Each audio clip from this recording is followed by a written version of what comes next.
Olá, moçadinha, tudo bem com vocês? Já estou com saudades. Bom, vocês lembram que nas últimas aulas aí, alguns oitavos tiveram as cenas do filme O Lar da Senhorita Peregrine para Crianças Peculiares.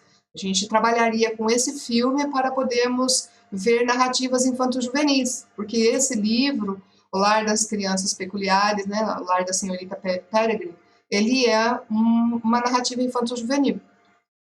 Porém, com essa alteração aí para a videoaula, nesse momento da pandemia do coronavírus, eu fiz algumas alterações. Tudo que eu colocar no site, lá no El, ou que eu colocar no Educo, vocês devem fazer, além de assistir às videoaulas. Essa, então, é a videoaula 1, né? Sobre narrativas infanto-juvenis. Eu coloquei aqui algumas imagens de narrativas infanto-juvenis para vocês terem uma noção, mas nós já vamos começar a falar mais disso então. Vamos lá. Narrativas infanto-juvenis são textos cujas histórias se destinam, de maneira geral, ao público infanto-juvenil, mas isso não significa que outras pessoas, adultos, como eu, por exemplo, não possam ler. Nós lemos e curtimos também, né? Mas é mais direcionado realmente ao público infanto-juvenil. Pode ser diferentes gêneros, conto, romance, por exemplo, aí para vocês. Eles apresentam geralmente estímulos visuais. Nas páginas dos livros tem ilustrações, tem fotos. Eu coloquei aqui algumas imagens, ilustrações do livro É o Lar da Senhorita Peregrine, que eu tenho, possuo esse livro aqui em casa, inclusive. E o livro de vocês de redação, ele vai trazer um trecho da cena do bar, que vocês já assistiram, que é referente a esse livro também. A linguagem, ela é simples, norma culta da língua portuguesa, né, mas apresenta os fatos aí de forma clara. Os personagens protagonistas, normalmente eles são da mesma faixa etária que o público-alvo nesse gênero textual. Ou seja, se estamos falando sobre os adolescentes, infanto-juvenis, ou as crianças, os adolescentes, na verdade, os personagens serão dessa faixa etária, né? Poliana é um livro desse estilo, né? Até mesmo o Diário de um Banana, O Lar da Senhorita Peregrine também é um dos exemplos que eu deixei aí para vocês. Os temas de interesse de jovens, como já falamos, por meio da fantasia, existem as reflexões sobre valores humanos, né? Sobre a amizade, sobre o amor, sobre o companheirismo. E aí eu coloquei outros exemplos para vocês, O Pequeno Príncipe, sobre o amor, dentre outros títulos que vocês têm aí. Inclusive uma frase lá, né? Tu te tornas eternamente responsável por aquilo que cativas no texto, no livro do Pequeno Príncipe, para demonstrar realmente aí o interesse dessa faixa etária de assuntos, né? A amizade. Bom, antes de vocês escreverem uma narrativa infanto-juvenil, vocês precisam relembrar alguns elementos da narrativa. Nós temos o narrador, o enredo. O que é o enredo? Já já nós vamos falar sobre isso. Normalmente os alunos têm mais dúvida no enredo.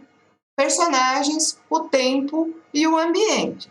Então vamos lá, a cada um. O narrador, ele pode ser onisciente ou observador. O narrador onisciente é aquele que sabe de todas as coisas que acontecem na história, inclusive sabem dos pensamentos dos personagens. E o narrador observador, ele já apenas observa e vai contar em terceira pessoa, sem saber exatamente o que se passa na mente das pessoas. O enredo é o desenrolar dos acontecimentos, é a trama propriamente dita, né? E a estrutura do enredo, então, vai apresentar uma situação inicial, um conflito, que é a quebra dessa situação inicial, o clímax, que é o ponto culminante dessa história, e aí vem o desfecho, né? Depois da resolução do problema, o clímax, vem o desfecho, que é, então, como termina. E, normalmente, nas narrativas infanto-juvenis, o término é feliz.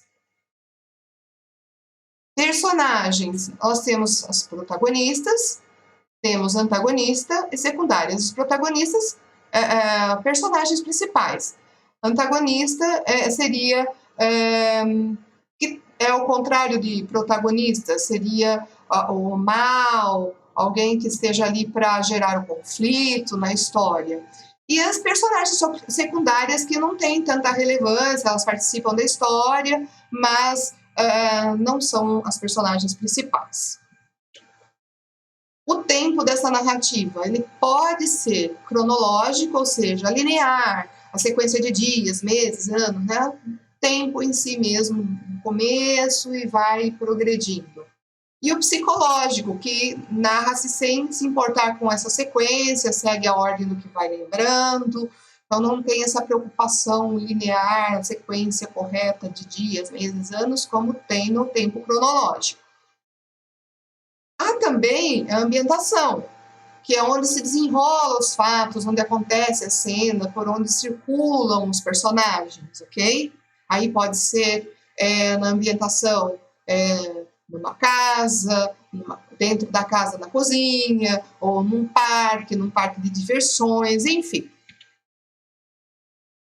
A aula de hoje, então, foi sobre isso, sobre as narrativas infanto-juvenis, um pouquinho, né, uma base para vocês. Eu coloquei no El algumas orientações para que vocês resolvam alguns exercícios sobre narrativas infanto-juvenis.